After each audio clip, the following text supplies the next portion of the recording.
Scripture for the message is Luke 6, verses 12 through 26. In those days, Jesus went to a mountain to pray, and all the night he continued in prayer to God. When day came, he called for his disciples and those from the 12, and chose from them 12, whom he named apostles: Simon, whom he named Peter, Andrew his brother, James and John, Philip and Bartholomew, Matthew and Thomas, James the son of Alphaeus, and Simon who was called the Zealot, Judas the son of James, and Judas Iscariot, who became a traitor.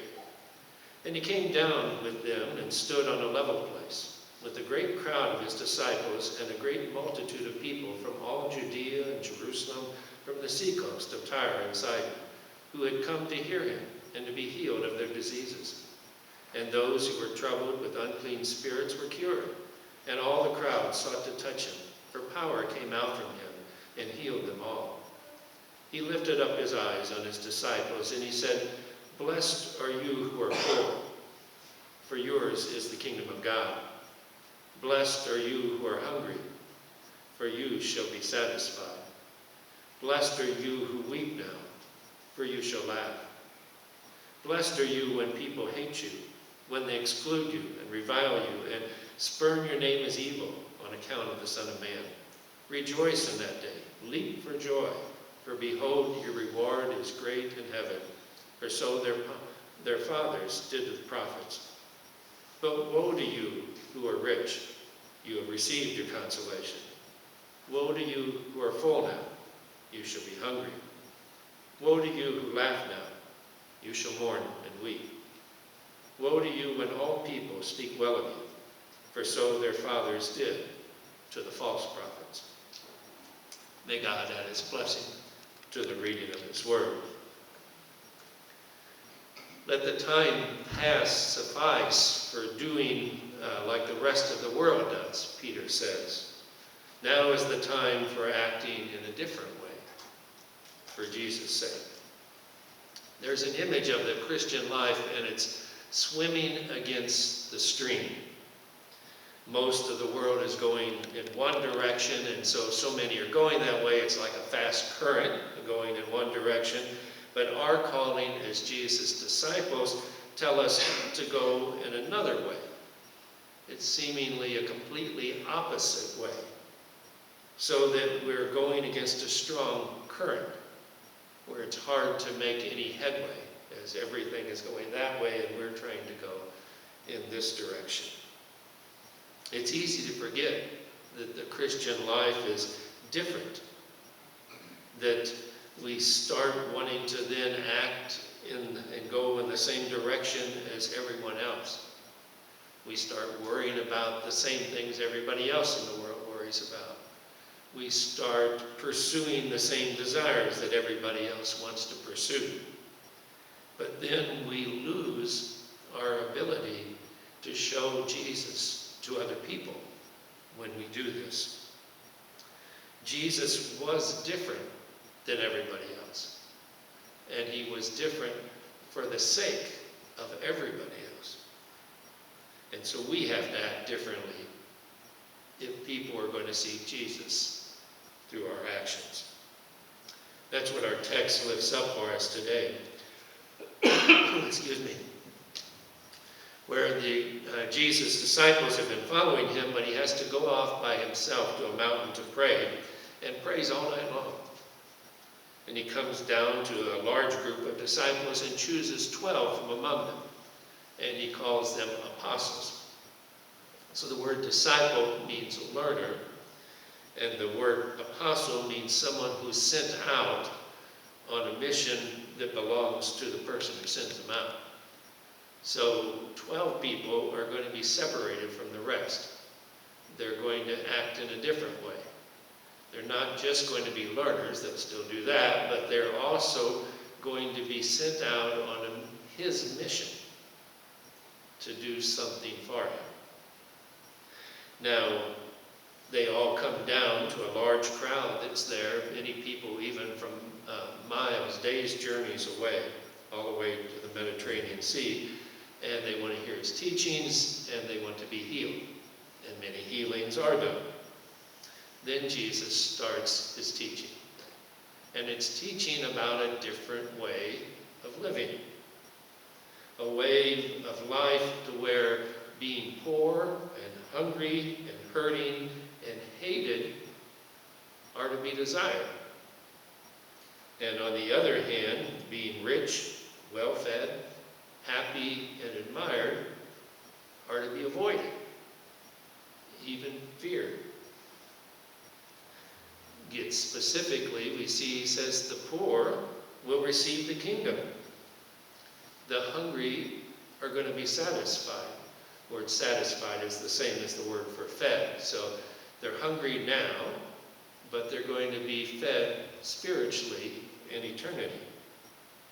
Those who weep now will laugh later. Those who are hated and spoken against should rejoice because their reward is great in heaven, we're told.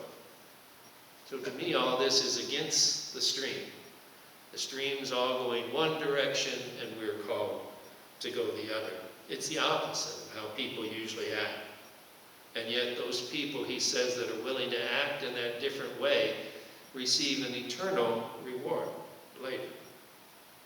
But for those who want to simply act in the normal way, woe to the rich. They've already gotten everything they're ever going to get. If all you wanted was things now on earth, you can get that, but there's no riches in eternity for someone pursuing that kind of a life. Woe to the well-fed. If all we want is food here and now, we can get that, but we're going to be hungry spiritually in eternity. Woe to those who laugh now. All they're left with will be mourning and weeping later because they weren't willing to do without now and to hurt now. Woe to those well spoken of, because that's how the false prophets are treated. So being a disciple of Jesus is this weird reversal of the way everything goes in the world. A different way of living. Why? Because Jesus lived differently for everybody else's sake. He lived selflessly and sinlessly. We live and act in sinful ways and in self-centered ways. So if we want Jesus to work through us and to shine through us, we have to act differently than the rest of the world has. We have different fears. We have different desires than what most people have. We can't show others this Jesus, who is different for everybody else's sake, unless we follow him into a life of suffering and weeping for the sake of others. Let's hear an example from a woman named Julia Ewart. Julie was strongly tempted to forget that the Christian life is different. It was one Sunday morning, she said that though she was absolutely exhausted, sleep would not come about 4 a.m.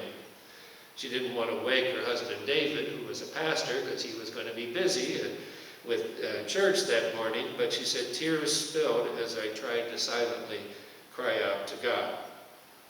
For more than a year, a growing weakness had crept over my body. She couldn't even walk from one end of the house to the other without having to stop and rest a couple of times before she could go that far. Julia had a job as a radio host, and yet she started to have this hacking cough that would occur, and it caused her eventually to start pre-recording her segments so that it could edit out all of the coughs that were occurring in there. And she, even though she got weaker physically, so she had to go down from full-time to part-time. And yet, even with that, she said after one 3-hour shift, she couldn't get out of her chair. David, her husband, had to come and carry her to her car. She quit leading the Bible study at church. Couldn't talk above a whisper before the coughing would start. She could no longer lead the junior high Sunday school class. That's a brave soul for trying to do that. But instead of leading every activity, I could only sit and watch. There were specialists, tests, labs, procedures, There was no explanation for my symptoms. So that Sunday morning, Julia was crying. God, what do you want from me? Why are you doing this? I can't do anything. And she was complaining not just for her, but for David as well. She didn't want him to become a full-time caregiver and not be able to do ministry anymore. But as she was praying, or was it pleading, or both, she seemed to hear God say something strange. Julia, you haven't told me thank you. Now, that was bizarre. My life's been ripped from me. I've done every good thing I know how to do, and my reward has been sickness. It isn't fair. And yet she heard God say again, I'm giving you a chance to do things differently. And you haven't said thank you. She really wasn't sure what this differently meant, but she at least tried in her heart to say thank you, even though she wasn't sure she meant it. That afternoon after church, they had already had this plan. They were taking a 7-hour drive to a larger city. They were going to meet a couple the next day that were missionaries to Mongolia, and they were on leave for just a short time, and so they were going to meet and have all day Monday with them in a city. But the 7-hour drive was very taxing. Said David still had to carry her to the hotel room.